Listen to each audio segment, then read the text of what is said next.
वालेकुम। आप YouTube channel देख रहे हैं और मैं हूं डॉक्टर जुनैद। आइए आज टाइफाइड फीवर के बारे में बात करते हैं। टाइफाइड फीवर एक बैक्टीरियल इन्फेक्शन है जो जिस्म के बैरूनी और अंदरूनी अज़ा को मुतासर करता है। अगर इस बीमारी का बरवक्त इलाज ना करवाया जाए तो शदीद तिब्बी मसाइल लाहक हो सकते हैं। टाइफाइड फीवर एक मुतद्दी बीमारी है जो आसानी के साथ एक इंसान से दूसरे इंसान में मुंतकिल हो सकती है। टाइफाइड फीवर से मुतासरा किसी मरीज़ की चीज़ अगर इस्तेमाल की जाए तो इस बीमारी के ख़तरात में इजाफ़ा हो जाता है। आज हम आपको बताएंगे टाइफाइड फीवर क्या है, कौन इससे ज़्यादा मुतासर हो सकता है, ये किस तरह फैलता है, इसकी अलामात क्या होती हैं, इसका इलाज और इसकी हिफाजती तदाबीर हम नेक्स्ट किसी वीडियो में आपके साथ डिस्कस करेंगे। टाइफाइड फीवर यानी टाइफाइड बुखार, इसे आंतों का बुखार भी कहते हैं, मयादी बुखार भी कहते हैं और इसे बारी का बुखार भी कहा जाता है। बारी का बुखार इसे इस वजह से कहा जाता है कि सम टाइम इसका पैटर्न इस तरह होता है कि एक दिन बुखार होता है, एक दिन नहीं होता, फिर दोबारा एक दिन बुखार होता है। और मयादी बुखार इसे इस वजह से कहा जाता है कि ये अपनी मयाद पूरी करता है। इलाज के बावजूद 7 से 10 दिन तक टेम्परेचर चढ़ता और उतरता रहता है। WHO या आलमी अदारा सेहत के मुताबिक टाइफाइड फीवर उन ममालिक में ज़्यादा पाया जाता है जहाँ सेहत के इंतज़ामात नाकिस होते हैं। पुरहजूम इलाके जहाँ निकासी आब का मुनासिब इंतज़ाम मौजूद ना हो, वहाँ टाइफाइड केसेस की शरह ज़्यादा देखने को मिलती है। हमारा पाकिस्तान इन चंद ममालिक में शामिल हैं जहाँ टाइफाइड के केसेस बहुत ज़्यादा तादाद में देखने को मिलते हैं और हर साल लाखों अफराद इससे मुतासर होते हैं और हज़ारों अपनी ज़िंदगी की बाजी हार जाते हैं। यूँ तो टाइफाइड फीवर बच्चों और बड़ों दोनों को यकसा मुतासर करता है, लेकिन बच्चों में मुदाफ़ियत कम होने की वजह से इसके इंसिडेंसेस या इसकी रेशो ज़्यादा देखी गई है। हर साल 21 मिलियन अफराद टाइफाइड से मुतासर होते हैं और 2 लाख से ज़्यादा अफराद ज़िंदगी की बाजी हार जाते हैं। तो व्यूअर्स, अब हम बात करते हैं टाइफाइड फीवर किस वजह से फैलता है। टाइफाइड फीवर एक बैक्टीरिया जिसे साल्मोनेला टाइफाई कहते हैं उसकी वजह से फैलता है। एक और बैक्टीरिया जिसे साल्मोनेला पैराटाइफाई कहा जाता है उसकी वजह से भी टाइफाइड होता है, लेकिन वो साल्मोनेला टाइफाई के मुकाबले में कम मोहलिक होता है। ये बैक्टीरिया आलूदा पानी और खाने के ज़रिए निज़ाम हज़म में दाखिल होकर इंसानी खून में शामिल हो जाता है। खून की गर्दिश के दौरान ये मुख्तलिफ़ अज़ा में पहुँचकर अपनी अफज़ाइश नस्ल स्टार्ट कर देता है।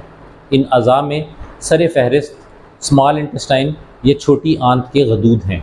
इन्फेक्शन के सबब स्मॉल इंटेस्टाइन में वर्म पैदा हो जाता है जो कि बादज़ां ज़ख़म में तब्दील हो जाता है। अगर मुनासिब और प्रॉपर इलाज ना करवाया जाए तो ये ज़ख़म सुराख की फॉर्म में कन्वर्ट हो जाते हैं जो ज़िंदगी के लिए एक शदीद ख़तरा बन सकते हैं। आंतों के अलावा टाइफाइड का जरासीम लंग्स में, फेफड़ों में, दिमाग में, दिल में भी इन्फेक्शन पैदा कर सकता है। तो अब हम आ जाते हैं इसकी ट्रांसमिशन और स्प्रेड पे। ट्रांसमिशन और स्प्रेड में सबसे पहले आ जाता है फीको ओरल रूट। जो अफराद साल्मोनेला टाइफाइड से मुतासर हो जाते हैं वो इन्फेक्शन को हेल्दी इंडिविजुअल में ट्रांसमिट करने का सबब बनते हैं। साल्मोनेला टाइफाइड इन्फेक्टेड इंडिविजुअल के फुजले या फीसिस के अंदर पाया जाता है और अगर मुतासरा अफराद टॉयलेट से आने के बाद प्रॉपरली हैंड वॉश नहीं करते और खाने पीने की चीज़ों को हाथ लगाते हैं तो ये इन्फेक्शन को हेल्दी इंडिविजुअल में ट्रांसमिट करने का सबब बनते हैं। ऐसा उस वक़्त ज़्यादा होता है कि अगर इफ़ेक्टेड इंडिविजुअल कुकिंग करे, खाना बनाए या खाने पीने वाली चीज़ों को हाथ लगाए। उसके बाद आ जाते हैं एसिम्प्टोमेटिक कैरियर्स। वो अफराद जो टाइफाइड से रिकवर हो चुके होते हैं और इवन उनके अंदर अलामात भी नहीं आ रही होती, वो भी टाइफाइड के स्प्रेड का सबब बनते हैं। इसी वजह से टाइफाइड में इम्पॉर्टेंट है कि आप रिकमेंडेड टाइम तक, अगर आपको सिम्टम्स आना बंद भी हो गए हैं तो रिकमेंडेड टाइम तक आप दवाएं ज़रूर लेते रहें। उसके बाद आ जाता है person to person contact. Typhoid fever infected individual से हेल्दी इंडिविजुअल के साथ क्लोज कांटेक्ट या राब्ते के साथ भी एक इंसान से दूसरे इंसान में फैलता है। तो अब हम आ जाते हैं इसके सिम्टम्स या इसकी अलामात के बारे में। तिब्बी माहिरीन ने टाइफाइड फ़ीवर के सिम्टम्स या अलामात को हफ्तावार तकसीम करके बयान किया है। इनिशियल सिम्टम्स या इब्तदाई अलामात 10 से 15 दिन बाद ज़ाहिर होती हैं, जिसमें सबसे अहम ऊंचे दर्जे का बुखार है। टाइफाइड के मयादी बुखार की मुद्दत 7 से 10 दिन तक होती है, जिसमें टेम्परेचर स्टेप लैडर फैशन के अंदर इंक्रीज़ होता है और ये आहिस्ता आहिस्ता इंक्रीज़ होकर 104 और 105 डिग्री फ़ारेनहाइट तक भी पहुंच सकता है। दूसरे नंबर पे टाइफाइड में इम्पॉर्टेंट इवनिंग राइज़ होता है, शाम के वक़्त मरीज़ को ज़्यादा बुखार होता है।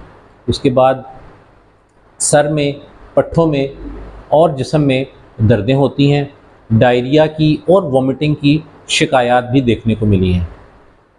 पहले हफ्ते में डायरिया के अलावा कॉन्स्टिपेशन भी हो सकती है। एक हफ्ते बाद कमर और छाती पर लाल रंग के धब्बे ज़ाहिर हो जाते हैं। डायरिया की शिकायत बढ़ जाती है, ज़्यादा हो जाती है। स्प्लीन या तिली इनलार्ज होने की वजह से पेट फूलना शुरू हो जाता है।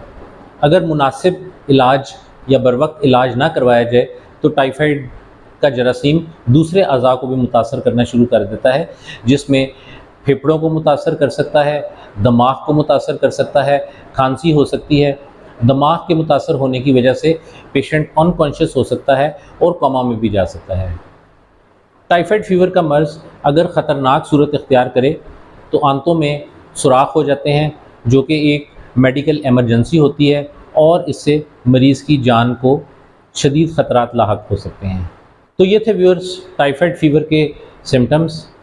इसके इलाज और इसकी हिफाजती तदाबीर के बारे में हम अगली वीडियो में आपके साथ डिस्कस करेंगे। उस वक्त तक अपना ख्याल रखिएगा। अल्लाह हाफ़िज़।